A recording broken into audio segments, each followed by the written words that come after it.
जय हिंद दोस्तों। अगर आपके पड़ोस में शांति ना हो तो आप भी चैन से प्रोग्रेस नहीं कर सकते हैं। आज के वीडियो में हम लोग बात करने वाले हैं इंडिया और श्रीलंका के रिलेशंस की। श्रीलंका में अभी नए प्रेसिडेंशियल इलेक्शन हुए हैं। अनुराग कुमार दिसानायके वहां पर नए प्रेसिडेंट के रूप में चुन करके आए हैं। इंडिया और श्रीलंका एकदम क्लोज नेबर्स होने के बावजूद भी रिलेशंस उतने स्ट्रांग नहीं हो पाए हैं। उसकी कई सारी वजह हैं। आज के वीडियो हम लोग जानेंगे कि क्या अनुराग कुमार दिसानायके की श्रीलंका की पॉलिटिक्स में जो इतने बड़े पद पर एंट्री है वो इंडिया के साथ रिलेशंस को स्टेबल कर पाएगी, क्योंकि अपनी शपथ लेने के तुरंत बाद अनुराग कुमार दिसानायके ने जो स्टेटमेंट दिया था वो बहुत ही गौर करने वाला है। अनुराग कुमार दिसानायके ने कहा कि हम इंडिया और चाइना के बीच में सैंडविच बनना नहीं चाहते। इसका सीधा सा मतलब यह है कि अनुराग कुमार दिसानायके जो है वो चाइना से भी सेल्फ डिस्टेंस मेंटेन करके रखना चाहते हैं, ताकि इंडिया के साथ उनके रिलेशंस और मजबूत हो सके, क्योंकि इंडिया के सपोर्ट के बिना श्रीलंका के अंदर पॉलिटिकल और इकोनॉमिक स्टेबिलिटी लाना बहुत मुश्किल है। तो दोस्तों, आज के वीडियो में हम जो डिस्कस करने वाले हैं कि अनुराग कुमार दिसानायके जो कि श्रीलंका के नए प्रेसिडेंट बने हैं, ये एनपीपी ग्रुप से रिलेट करते हैं। तो ये एनपीपी ग्रुप क्या है, साथ ही साथ एनपीपी का इंडिया के लिए क्या स्टैंड अभी तक रहा है, इंडिया की अप्रोच क्या होना चाहिए एनपीपी के लिए रिसेंट टाइम्स में, साथ ही साथ इंडिया श्रीलंका की हिस्ट्री क्या रही है रिलेशनशिप्स की, इंडिया के लिए श्रीलंका का क्या इंपॉर्टेंस है, और दूसरे पॉजिटिव डेवलपमेंट जो इंडिया श्रीलंका रिलेशंस में पिछले कुछ वर्षों में हुए हैं, साथ ही साथ इंडिया जो है उसकी श्रीलंका को लेकर के क्या कंसर्न है और क्या वे फॉरवर्ड हो सकते हैं। तो आइए विदाउट एनी डिले भी स्टार्ट आवर वीडियो। सबसे पहले बात करते हैं कि भाई अनुराग कुमार दिसानायके जो है, इनकी पार्टी का नाम है जनता विमुक्ति पेरनुमा। तो ये जो पार्टी इनकी है, इस पार्टी ने कोएलिशन किया, यानी कि गठबंधन किया, और गठबंधन किया इनकी पार्टी ने एनपीपी के साथ। और ये एनपीपी क्या है दोस्तों, नेशनल पीपल्स पावर है, यानी कि श्रीलंका के उन एक्टिव लोगों का समूह जिसमें आर्टिस्ट, बिजनेसमैन और भी इन्फ्लुएंशियल लोग शामिल है। दोस्तों, कई बार आपने देखा होगा कि देश में जब इस तरह की योजनाएं आती है जिसमें बहुत ज्यादा टैक्स पेयर्स का पैसा खर्च होता है, तो वो लोग जो टैक्स पेयर्स होते हैं या इन्फ्लुएंशियल लोग होते हैं वो सामने आ जाते हैं और कहते हैं कि भाई हमारे hard and money, hard and कमाए हुए पैसे के टैक्स से आप इन फिजूल की योजनाओं को मत चलाइए। तो ऐसे लोगों ने वहां पर एक ग्रुप बनाया था जिसका नाम है नेशनल पीपल्स पावर, और ये नेशनल पीपल पावर्स के सपोर्ट से जो है लेफ्ट विंग पार्टी अनुराग कुमार दिसानायके की जनता विमुक्ति पार्टी जो है सरकार में आई। तो दोस्तों, अब ये जब सरकार में आ गई है तो हम देखते हैं कि भाई जेवीपी का इंडिया के लिए क्या स्टैंड रहा है। और सबसे बड़ी और सबसे अच्छी बात तो यह है कि जैसे अनुराग कुमार दिसानायके श्रीलंका के प्रेसिडेंट चुने गए, हमारे देश के प्रेसिडेंट नरेंद्र मोदी जी ने उनको तुरंत बधाई दी और कहा कि भाई हम आपके साथ जो है क्लोजली वर्क करना चाहते हैं, ताकि जो है हम फर्दर स्ट्रेंथनिंग कर पाए किसकी, मल्टीफेसेटेड कोऑपरेशन जो है और benefits of our people and the entire region. क्योंकि साउथ एशियन रीजन में अगर हमें शांति चाहिए तो उसमें श्रीलंका का एक बहुत ही बड़ा रोल है। अब देखते हैं भाई कि एनपीपी और अनुराग कुमार दिसानायके का रिलेशन कैसा रहा है इंडिया के साथ में। तो अनुराग कुमार दिसानायके को प्रो चाइनीज कहा जाता है, लेफ्ट विंग के नेता है। इन्होंने ही पहले जो कई सारे मूवमेंट्स लीड किए, उन मूवमेंट्स में इंडिया एंटी इंडिया मूवमेंट जो है उसको बनाने की कोशिश की। परंतु हाल ही में देखा गया भाई कि जो है अनुराग कुमार दिसानायके इसी वर्ष की शुरुआत में इंडिया को विजिट किया। इंडिया को विजिट करने के साथ साथ वो जो है हमारे नेशनल सिक्योरिटी एडवाइजर और हमारे एक्सटर्नल अफेयर्स मिनिस्टर से भी इस साल की शुरुआत में वो मिले। तो अनुराग कुमार दिसानायके का हमारे फॉरेन मिनिस्टर से और हमारे नेशनल सिक्योरिटी एडवाइजर से मिलना और एकदम वार्म बातचीत करना, यह दर्शाता है कि भाई अब जो है ये रिफ्यूट कर रहा है कि अनुराग कुमार दिसानायके जो है एंटी इंडियन व्यक्ति है, यानी कहीं ना कहीं उन्होंने इंडिया से रिलेशंस को बनाने की शुरुआत कर दी है। दूसरा दोस्तों, acknowledgement of India support during Sri Lankan crisis. दोस्तों, सब लोग जानते हैं कि 2022 में श्रीलंका में एक इकोनॉमिक क्राइसिस आया, और उस इकोनॉमिक क्राइसिस की जो मेन वजह थी वहां की एनर्जी और फ्यूल सप्लाई से रिलेटेड थी।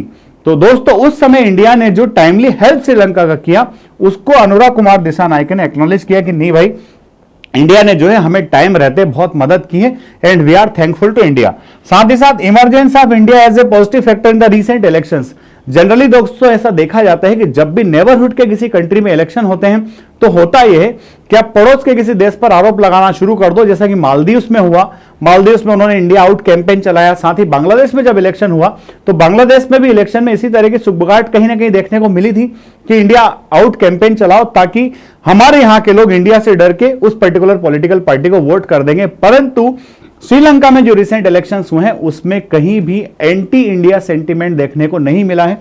तो ये तीनों चीजें साबित करती है कि अब जो है अनुराग कुमार दिसानायके जो है, चूंकि पॉलिटिक्स में आने के लिए कोई चीज करना एक अलग चीज होती है और पॉलिटिक्स में आ जाने के बाद रिलेशंस को मेंटेन करना, उनको स्टेबल रखना, ये एक बहुत जरूरी चीज होती है। वो अनुराग कुमार दिसानायके ने जो है एक मैच्योर वहां पर जो है लीडरशिप दिखाई है। अब देखते हैं दोस्तों कि इंडिया श्रीलंका रिलेशन में क्या क्या पास्ट में रहा है। तो सबसे पहले ancient ties and cultural relations हमारे बड़े स्ट्रांग रहे हैं। इंडिया और श्रीलंका के बीच में लगभग 2500 ईयर्स के ओल्ड रिलेशंस हैं, जिसमें हमारे हिस्टोरिकल, कल्चरल, रिलीजियस, स्पिरिचुअल सारे रिलेशंस हैं। बुद्धिज्म हमको एक दूसरे से जोड़ता है। साथ ही ग्रेट इंडियन एम्परर अशोका का जो सिविलाइजेशन उस टाइम पर था, तो श्रीलंका के साथ हमारे ओल्ड एज रिलेशन है, आज के रिलेशंस नहीं है। दूसरा दोस्तों, सिविल वार और इंडियन इंटरवेंशन की जब बात करते हैं तो भाई श्रीलंका में हुआ क्या, लिबरेशन टाइगर ऑफ तमिल इलम लिट्टी का जो है वहां पर काफी जो है रोल बढ़ गया था। इस वजह से श्रीलंका के अंदर जो है सिविल वार हुआ और ये सिविल वार जो है 1980 में हुआ और इस सिविल वार के दौरान इंडिया श्रीलंका के रिलेशन जो है वो खराब हो गए दोस्तों। अब इसके बाद फिर यह हुआ कि लगभग 7 ईयर्स तक रिलेशंस खराब रहे। 1987 में कोशिश की गई कि इंडिया श्रीलंका के रिलेशंस स्टेबल हो जाए और उस टाइम पर इंडिया श्रीलंका अकॉर्ड भी साइन हुआ और इंडिया श्रीलंका अकॉर्ड साइन होने के बाद में जो है दोस्तों Indian peace keeping force Sri Lanka में गई ताकि शांति की स्थापना की जा सके, जिसको हम ऑपरेशन पवन भी कहते हैं। परंतु वो पीस कीपिंग मिशन जो था वो एक तरह से फेल ही साबित हुआ और 90s में जो है वापस से वो जो है कई सारी कैजुअलिटीज के बाद में उस पीस कीपिंग मिशन को इंडिया ने वापस ले लिया और उसको बंद करना पड़ा। दोस्तों पोस्ट सिविल वार के बाद श्रीलंका में जो सिविल वार स्टार्ट हुआ था 1980 में, ये लगभग खत्म हुआ 2009 में दोस्तों, जब प्रभाकरण जो है उसको मार गिराया गया। तो दोस्तों 2009 में जब सिविल वार खत्म हो गया तो पोस्ट सिविल वार में के टाइम में इंडिया ने श्रीलंका के रिकंस्ट्रक्शन में कई सारे एफर्ट्स लगाए और उसके बाद से श्रीलंका में स्टेबिलिटी आना शुरू हुई। हालांकि रिश्तों में तनाव कभी कभी तब आ जाता है जब हम कहते हैं कि वहां पर जो दूसरे लोग हैं, श्रीलंका की जो माइनॉरिटीज है, आप उनके भी ह्यूमन राइट्स की चिंता कीजिए। और हम यूएन रेजोल्यूशंस के अंदर कभी कभी जो है माइनॉरिटीज के लिए बोलते हैं।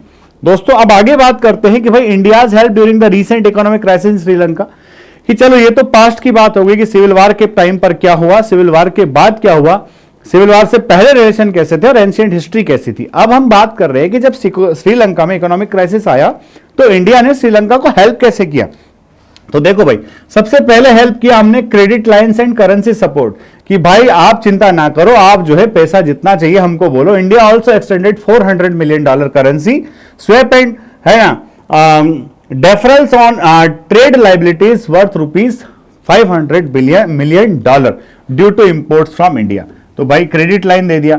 India support during debt restructuring, जब आईएमएफ से लोन की रिस्ट्रक्चरिंग कराना थी तो इंडिया ने सबसे पहले लेटर लिख करके दिया कि श्रीलंका जो है इकोनॉमिक क्राइसिस से गुजर रहा है, इसके लोन को रिस्ट्रक्चर किया जाना चाहिए। बाद में आईएफ ने उस बात को सुना भी। ह्यूमैनिटेरियन एड जो है सबसे पहले कि जहां कहीं दिक्कत होती है इंडिया वहां के लोगों की हेल्प करने हमेशा पहुंच जाता है। जैसा आपने देखा होगा कि टर्की में जब अर्थक्वेक आया तो इंडिया की एयरफोर्स और हमारे डिजास्टर रिलीफ जो है कि लोग वहां सबसे पहले पहुंचे। उसी तरह से जब हमने देखा कि यूक्रेन में भले ही हम कहीं ना कहीं रशिया और यूक्रेन के वार में पड़ना नहीं चाहते थे, बट हमने यूक्रेन के लोगों को मेडिसिनल सपोर्ट देकर के वहां पर ह्यूमैनिटेरियन एड भेजा। तो इसी तरह से दोस्तों हमने जो है इस इकोनॉमिक क्राइसिस के दौरान वहां लोगों की मदद की हर तरह से, जिस तरह से इंडिया कर सकता था। नेक्स्ट है दोस्तों, what is the importance of Sri Lanka for India, कि भाई इंडिया के लिए श्रीलंका की इंपॉर्टेंस क्या है। तो सबसे पहला इंपॉर्टेंस है दोस्तों स्ट्रेटेजिक लोकेशन। दोस्तों हम सब जानते हैं कि भाई रीजन में यानी कि आपके आसपास जो देश है वहां स्टेबिलिटी होना चाहिए। साथ ही साथ एक बहुत बड़ा सी एरिया हमारे पास में, that is called Indian Ocean region. दोस्तों इंडिया का जो कोस्टल एरिया है वो चाइना से भी बड़ा है उस कोस्टल एरिया में हमारे साउथ के अंदर सबसे बड़ा प्लेयर जो है वो श्रीलंका है। तो श्रीलंका की स्ट्रेटेजिक लोकेशन जो है उसको इंडिया के लिए बहुत ही इंपॉर्टेंट बनाती है, इसलिए श्रीलंका की इंडिया को जरूरत है। साथ ही उस मैरीटाइम रीजन की सिक्योरिटी के लिए इंडिया को श्रीलंका की आवश्यकता है। श्रीलंका के पोर्ट जिसमें हम्बनटोटा पोर्ट जो है मेन है, इस पोर्ट की वजह से श्रीलंका बहुत ही अहम हो जाता है इंडिया के लिए। साथ ही जियोग्राफिकल प्रोक्सिमिटी टू इंडिया की भाई हम इतने पास है, इतने करीब हैं कि आपस में चाहते हुए भी दूर हो ना सकते हैं। तो India has invested heavily in Sri Lanka after the end of the civil war in 2009 and after the unprecedented economic crisis in 2022। तो हमने जो है श्रीलंका की खूब मदद की है 2009 में जब सिविल वॉर खत्म हो गया उसके बाद भी, और जब इसको इकोनॉमिक क्राइसिस आई 2022 में उसके बाद भी। इसलिए हम नहीं चाहते कि भाई हमने स्ट्रेटेजिक इंटरेस्ट लिया था वहां पर, उसकी उस बढ़त को हम कम कर दें। इसलिए भाई इंडिया जो है चाहता है कि श्रीलंका को एकदम साथ में रख के आगे बढ़ा जाए। Maintenance of stability, peace and security, कि भाई आपका पड़ोसी शांत होगा तो आपके यहां शांति अपने आप आ जाएगी।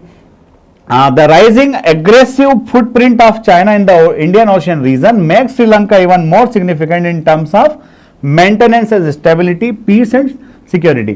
कि भाई चाइना के जो वेसल्स हैं वो हमारे मैरीटाइम रीजन में तो नहीं आ सकते हैं, बट होता क्या है वो श्रीलंका को किसी ना किसी तरह से जो है परसुएड कर लेता है, और श्रीलंका के मैरीटाइम रीजन में आकर के वो पूरा हमारा जो है एक तरह से निगरानी करने का काम करता है, सर्विलांस का काम चाइना करता है। वहां वो चाइना वो काम ना कर पाए, इसके लिए श्रीलंका की आवश्यकता इंडिया को बहुत जबरदस्त है। दोस्तों बात करते हैं what has been the other positive developments in India Sri Lanka relations. India Sri Lanka relations में और क्या पॉजिटिव डेवलपमेंट्स हुए, तो सबसे पहला है भाई कॉमर्शियल रिलेशंस की हम जो है सबसे बड़े खरीदार थे श्रीलंका से, श्रीलंका सबसे ज्यादा हम ही खरीद रहे थे, तो एक कॉमर्शियल एंगल वहां पर है।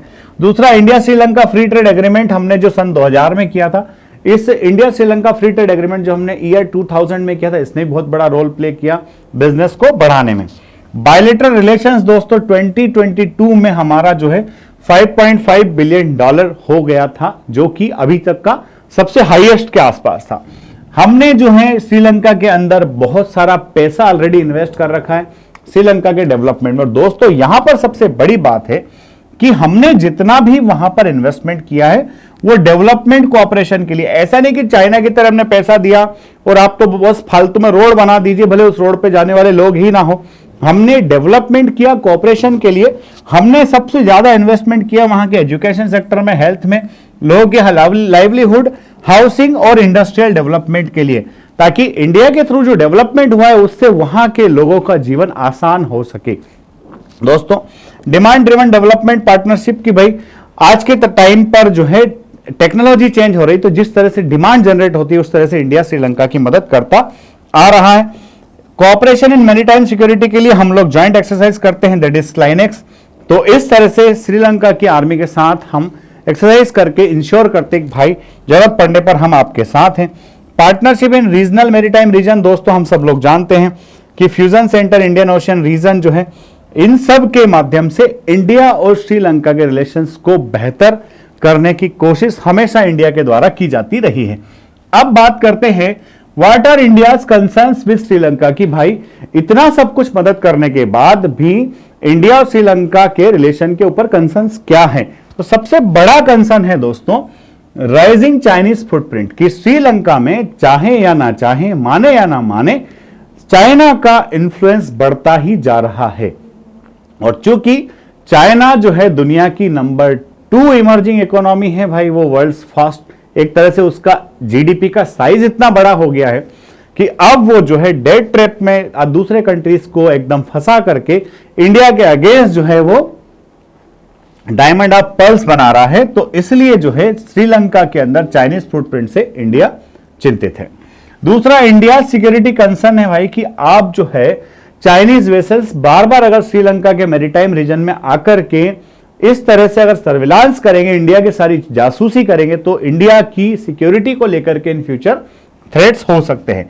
Safe guarding India strategic interest की हमने श्रीलंका में जो हैवी इन्वेस्टमेंट कर रखा है, वहां के डेवलपमेंट के जो पैसा लगा रखा है, अगर वहां पर ऐसी कोई गवर्नमेंट आ जाए जो प्रो चाइनीज हो ये इंडिया से थोड़ा सा डिस्टेंस मेंटेन करने की कोशिश करेगा तो हमारे लोगों के इंटरेस्ट जो है वो कहीं ना कहीं अफेक्ट हो सकते हैं। दोस्तों, इसके बाद हम देखते हैं कि एक्सक्लूजन ऑफ माइनॉरिटी ग्रुप्स की श्रीलंका के अंदर एक सबसे बड़ी जो प्रॉब्लम है, चैलेंज है, वो है हमारे तमिल लोग, यानी कि वहां के माइनॉरिटी लोग कहीं ना कहीं सिहली और तमिल्स के बीच में वहां पर कॉन्फ्लिक्ट होते रहते हैं और ऐसे में वहां की माइनॉरिटीज का एक्सक्लूजन जो है वो इंडिया जो है उसके लिए कंसर्न है कि भाई ऐसा नहीं होना चाहिए। साथ ही साथ दोस्तों, एक बहुत बड़ा डिस्प्यूट है, that is called fishing dispute. ये एक मुद्दा है जो इलेक्शन के दौरान इंडिया में भी काफी गरमाया हुआ था और दैट वाज कच्छातीव आइलैंड का। तो दोस्तों, ये एक ऐसा आइलैंड है जो इंडिया से बहुत ही करीब है और इंडिया के फिशरमैन कई बार गलती से इनके एरिया में चले जाते हैं और जैसे ही इनके एरिया में हमारे फिशरमैन जाते हैं वहां की आर्मी उनको वहां की नेवी उनको पकड़ लेती है और जेल में डाल देती है। तो ये फिशिंग डिस्प्यूट जो है एक बड़ा जो है कंसर्न का पॉइंट है और इंडिया इसको रिजोल्व करना चाहता है। साथ ही तमिल इश्यू के बारे में हमारी बात हो ही गई है कि तमिल इश्यू अगर वहां रिजोल्व हो जाए, श्रीलंका की गवर्नमेंट ने जो टाइमली कमिटमेंट्स की हैं, कहीं ना कहीं उन कमिटमेंट्स को फुलफिल करना अभी बाकी है। अगर गवर्नमेंट इस तरफ फोकस करेगी तो डेफिनेटली उन इश्यूज को रिजोल्व किया जा सकता है। अब देखते हैं कि भाई what should be the way forward, किस तरह से क्या क्या किया जा सकता है। तो सबसे पहले एड्रेसर ऑफ इंडिया सिक्योरिटी कंसर्न, कि इंडिया के जो सिक्योरिटी कंसर्न है उनका अगर श्रीलंका ध्यान रख लेगा तो कोई प्रॉब्लम होने वाला है ही नहीं। जब जब इंडिया श्रीलंका को बताए कि भाई चाइना इस तरह से आपसे परमिशन चाह रहा है, अपने वेसल्स इस तरह से वहां उतारना चाह रहा है, आप मना कर दीजिए, हमको कोई दिक्कत नहीं होगी। यूज ऑफ डिप्लोमेटिक स्किल्स, आज की तारीख में इंडिया के अभी तक के टॉप लीडर्स के डिप्लोमेट्स अवेलेबल हैं। उन डिप्लोमेट्स के बीच में जब डिस्कशंस होगा, जो कि फ्यूचर में, जैसे देखिए आप प्रेसिडेंशियल इलेक्शन अब हुए हैं, अनुराग कुमार दिसानायक के प्रेसिडेंट अब बने हैं, पर उसके लगभग 3-4 महीने पहले ही हमारे एक्सटर्नल अफेयर्स मिनिस्टर और एनएसए की उनसे बातचीत हो जाना कहीं ना कहीं दिखाता है कि हमने जो है स्किल्ड डिप्लोमेटिक है ना रिलेशंस को वहां पर शो किया है। तीसरा दोस्तों, कि किसी भी व्यक्ति के पॉलिटिक्स में आने, किसी हाई पावर पोजीशन पर आते से हमें एकदम से बहुत ज्यादा चिंतित होने की आवश्यकता नहीं होना चाहिए। हमें वेट एंड वॉच की नीति भी अपनाना चाहिए और साथ ही जो है हमने जो श्रीलंका के साथ ऑलरेडी स्टेब्लिश्ड फ्रेमवर्क बना रखा है उसी के अंदर हमें अपने रिलेशंस को अच्छा करने के लिए अपने फ्रेमवर्क का इस्तेमाल करना चाहिए। वैसे भी इंडिया की जो अब की पॉलिसी है वो है नेबरहुड फर्स्ट, तो अपने पड़ोसियों को साध के रखेंगे, एक साधे सब सधे, सब साधे सब जाए।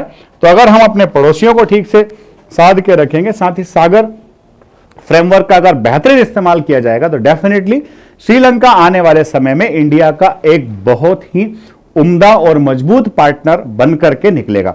दोस्तों, एसएसबी इंटरव्यू के अंदर एसएसपी के जीडी में, लेक्चरेट में और साथ ही साथ पर्सनल इंटरव्यू में इन सारे टॉपिक्स का बहुत ही अहम रोल है। खूब अच्छे से पढ़ के जाइए, दिल लगा के पढ़िए। अगर ये पीडीएफ पूरा आपको चाहिए तो आप जो है एसएसबी वर्ल्ड के टेलीग्राम से इस पीडीएफ को हासिल कर सकते हैं। साथ ही एसएसबी इंटरव्यू के ऑफलाइन बैचेस जो है, पुराना बैच फुल है, 30 से एक और बैच आ रहा है वो भी फुल हो गया। 14 के बैच में आप एडमिशन करा सकते हैं। अगर आपको उसके लिए एडमिशन कराना है तो मैं आपको राहुल यादव सर का नंबर दे देता हूं, इस नंबर पर आप कांटेक्ट करके एसएसबी इंटरव्यू का हमारा बैच ज्वाइन कर सकते हैं और आपके रिकमेंडेशन की जर्नी में मैं आपके साथ हूं, टेंशन लेने की आवश्यकता नहीं है। वीडियो अगर अच्छा लगा है तो इस पर कमेंट जरूर करें और अगले किन टॉपिक्स पर वीडियोस लेकर के आ रहे हैं जरूर बताएं। जय हिंद, जय भारत, इंकलाब जिंदाबाद, भारत माता की जय।